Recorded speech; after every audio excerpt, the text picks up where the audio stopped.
Olá, queridos alunos da Escola Municipal Renato Leite, do PEJA 2, do Bloco 2. Aqui é a professora Vanessa. E nessa nova videoaula nós vamos falar sobre os métodos de separação de misturas, tá?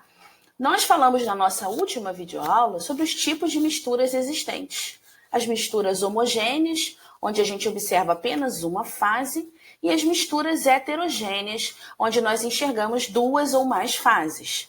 Tá? Então, sabendo dessa parte da matéria, agora nós vamos observar os métodos usados para separar essas misturas, tá bom? Mas o que são esses procedimentos? Eles são procedimentos usados para separar essas fases, ou até mesmo os componentes que formam uma mistura. Muitas vezes se faz necessário utilizar mais de um método de separação para a gente obter aquele componente que é de nosso interesse.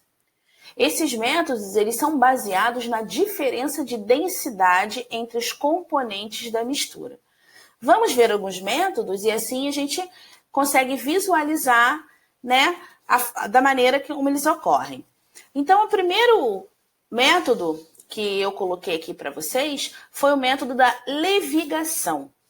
Esse método ele é utilizado para separar componentes sólidos, né?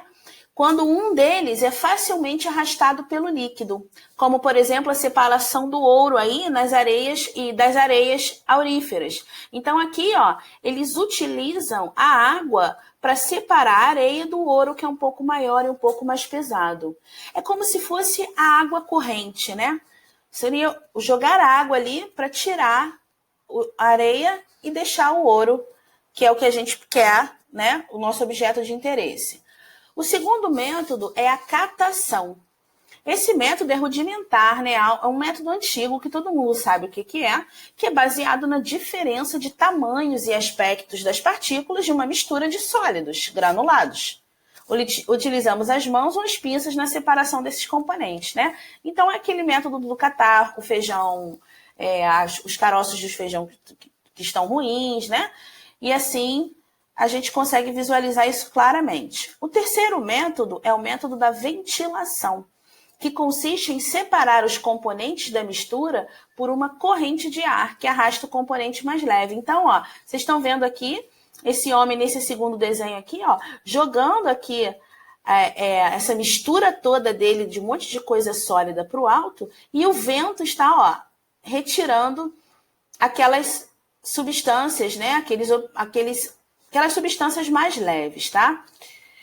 O próximo é a peneiração ou tamização, que é usada para separar componentes de misturas sólidas de tamanhos diferentes e passa-se a mistura por uma peneira. Isso nós conhecemos muito bem, né?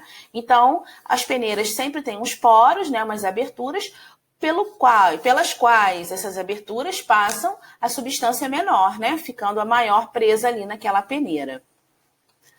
Esse próximo método é o da separação magnética. Um dos sólidos é atraído por um ímã. Esse processo é utilizado em larga escala para separar alguns minérios de ferro e suas impurezas, né? Consiste em colocar um ímã próximo a essa mistura aqui, e esse ímã vai atraindo aquelas partículas metálicas, né? Isso é muito utilizado para separar os minérios de ferro das impurezas dele, né? O minério encontrado na natureza mesmo, utilizado para tantas coisas no nosso cotidiano, tá? O próximo método que a gente está vendo aqui é o da filtração, que todos conhecem também, que consiste em passar a mistura por uma superfície porosa, que a gente chama de filtro, porosa porque tem poros, aberturas, né? Que deixa passar o componente líquido ou gasoso, retendo a parte sólida da mistura. Isso a gente vê bem, né? A filtração quando a gente faz aquele cafezinho, né? Então, um filtro passa o líquido e deixa o pó ali. Porém, uma parte desse líquido dissolveu uma quantidade de pó e se tornou café, né? Outro tipo de separação de misturas, também super conhecido por nós, é o método da evaporação, que consiste em deixar a mistura em repouso sobre a ação do sol e do vento, até que o componente líquido passa para o estado de vapor, ou seja, seca, né? Deixando apenas o componente sólido. Então, aqui nós temos um homem puxando aqui um sal, né? De uma salina. Salinas são essas grandes piscinas aqui, bem rasas, com água do mar. E aí eles deixam aqui, ó, pegando tempo. Sol e vento vão evaporando a água e o que sobra eles retiram, ó, como parte sólida, né? Então, é um método de separação, evaporação. E, finalmente, o último que nós vamos ver nessa aula de hoje é o método da decantação, que consiste em deixar a mistura em repouso até que o componente mais denso se deposite no fundo do recipiente.